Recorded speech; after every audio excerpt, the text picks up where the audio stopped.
Rev up your engines!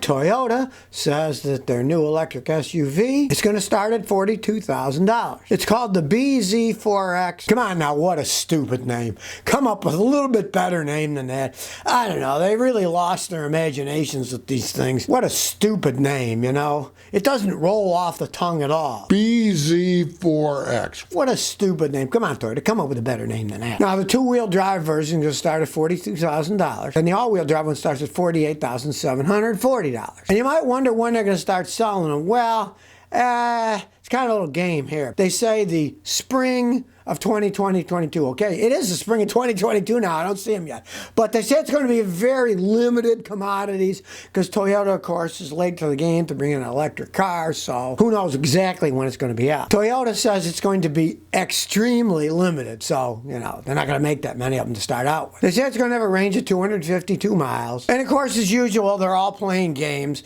This doesn't include your destination charges, which they estimate will be about $1,250. I don't know how they get away with that. If you can't buy the car at that price, that should not be the list price. It should be what you have to pay when it's there. You know, shipping not included, and it's not Amazon Prime. You don't get it shipped free. And of course, they'll have that $7,500 tax break. Like I say, I'm the type of guy, I'm going to wait on electric cars, and especially it's Toyota. They make great cars, right? But I wouldn't buy the first one. Who knows what kind of bugs they have? They came late to the game. Who knows? Maybe they'll make great electric cars. But I don't like the idea of electric cars unless they change the infrastructure anyway. It's going to be out in the spring of 2022, which is here, but it's not going to be a volume thing. They're waiting and seeing how it's going to pan out, how many people are going to buy. They didn't rush in head first like fools do. All right, the auto workers in Detroit are furious over Stellantis laying a whole bunch of them off. Stellantis is planning massive layoffs at their Michigan plant, at their Illinois plant, an unspecified number of indefinite layoffs.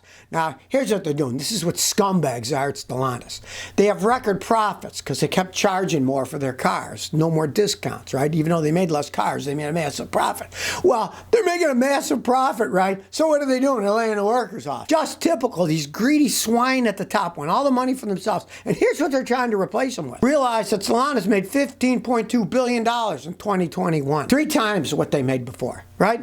So they're laying the workers out so they can make more money for the greedy swines that own them. They made these guys work nonstop. Some were doing 90-hour work weeks so they could make up production so the rich could make more money. But get this, they recruit supplemental workers who only make $15.78 an hour working in a factory. Boring, repetitive work, right? Peanut money like that. Pay the workers nothing so the rich can have more cigars and swimming pools, right? And these workers, I quote, face irregular work schedule and no job protections. Workers can be hired and fired as needed with little cost to the company. My understanding is we will be working 9 to 10 hours, 6 days a week, more beneficial to the company. That's the history of takeovers. One company takes over another, and then they start firing people so they can make more money, pay people less. And then don't have the union guys do it, have these supplemental workers, right, working for $15.78 an hour doing the jobs. It's just insane that they can get away with little technicalities here and there. Well, they're just supplementary workers, you know, blah, blah, blah. It used to be there were laws for that if a company was big enough, it had to have so many people who were actual employees making actual pay. But I'm sure there's a little technicality now that, well, we don't have to hire the union guys. We can use supplementary workers, right? Well, here are these scumbags in Europe who own Stellantis firing the American workers after they buy the company. It's typical crap that these corporations do when they take over. And of course, if you know anything about Chrysler and Fiat, their qualities are, and if they have hassles like this with their labor force, the quality is going to go even further down because the people aren't going to care. You pay somebody $15.78 an hour, they are not going to care about the job they're doing. The quality is just going to go while the rich men float around in their pools smoking cigars. It's too much, you know? I mean, it's just too much. Agent Demo says, should I buy a used Mustang? I'm looking at a 2014 Mustang. It's 39,000 miles for $17,500. I was wondering what you think about used Mustangs. 39,000 miles isn't much. Here's the thing about Mustangs, though. What do you want? My tax accountant, she got a Mustang as her last dream car. A little Mustang convertible, right? She didn't drive like a maniac. She got a V6 engine. She's totally happy with it, right? If you're happy with that kind of power, maybe not a bad idea. I would never, ever by that 4-cylinder EcoBoost engine, they fall apart. But in 2014, they didn't have those out yet, so you didn't have to worry about that. You got a V6 or V8. Now, the V8s are more powerful, but they eat a lot more gasoline.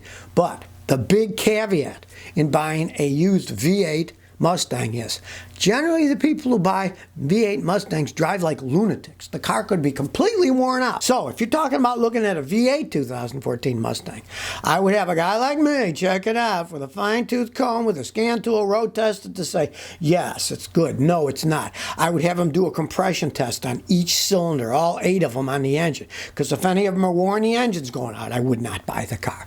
Have a mechanic go through it with a fine-tooth comb. It could be a good car with that kind of mileage. You have a lot of life left in it if it was taken care of and not beaten. But if you got some kid driving it 35,000 miles, you can completely wear it. They can wear it out in 5,000 miles if they're doing burnouts all the time. Kevin there says, I got a 2011 Toyota Camry, has a clunking noise. Release the gas. I hear a clunk sound from the passenger side. I think something loose. I don't know where to look. I can just about guarantee you what the problem is because I see it a zillion times. The Camrys have this weird mount on the top of the engine. We call it the dog bone mount because it looks like a bone that a dog would have in its teeth, right? There's bushings on each end, and they just flat wear out. Look at that, and you'll probably see the rubbers ripping, and then when you let go, it clunks back and forth a little. That is the very... I change hundreds of those things in the Toyotas, Lexuses. It's the same design. It's the mount on the top, on the passenger side, and that's where it is, and it will clunk. I can guarantee you that's it. Now, if it isn't, then jack it up, see if you got ball joints, tie rods are worn, and then pray it's not an internal transmission problem. And if you let loose of the gas and you get a clunk, it could be internal transmission noise. Now, if it goes that far, watch my video, Finding the Sources of Car Noise of Scotty. Watch that on YouTube. And you see, we mechanics have a machine that we put with different sending units, wear headphones, and then we can see where exactly the sound is coming from. And if you wanted, you could buy a new one for $150. There's now Chinese versions that cost $80. I've got one of those, and it works quite fine.